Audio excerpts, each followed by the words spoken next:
Hello and welcome back. Today I'd like to discuss popular sovereignty. This is an idea that is one of the biggest central conceits of democracy, and it underlies pretty much everything we do in a democracy. But because it's so important, it doesn't always get a lot of press, and it tends to float to the background.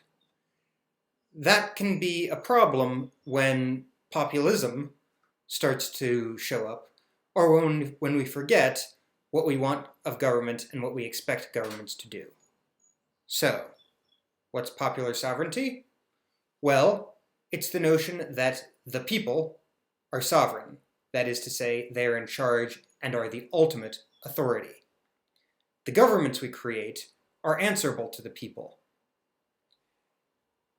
Now, note that this is an abstraction. You can't actually talk to the people as such, and you can't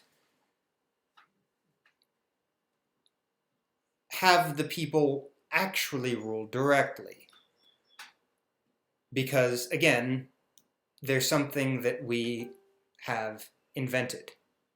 Now, the great historian, Edmund Morgan, wrote a book entitled Inventing the People, in which he traced the history of the people as an idea that justifies and supports government, and in whose name government rules.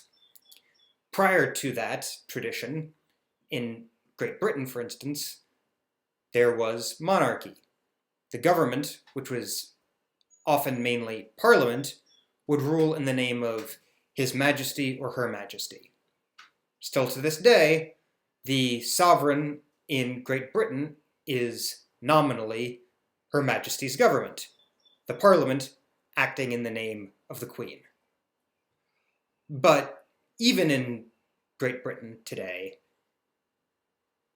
the actual sovereign that Parliament is answerable to, and which legitimates in people's minds that they live in a free country, in a democratic country, and so that they can support the government they have, is that the people of Britain are sovereign in their choice of electing a parliament which will then govern them.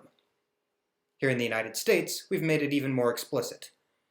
In the preamble to our Constitution, we say, "We the people, in order to form a more perfect union."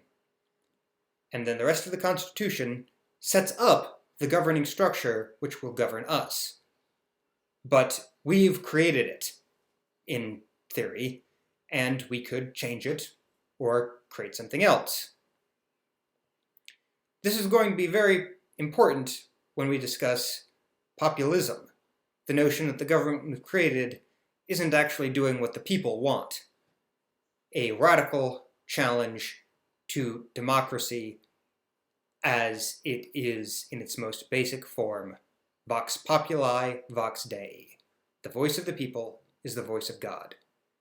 So once again, check out Inventing the People by Ed Morgan if you are ready and willing to do some tough reading. It greatly rewards the effort. And either way, I'll see you soon. Bye.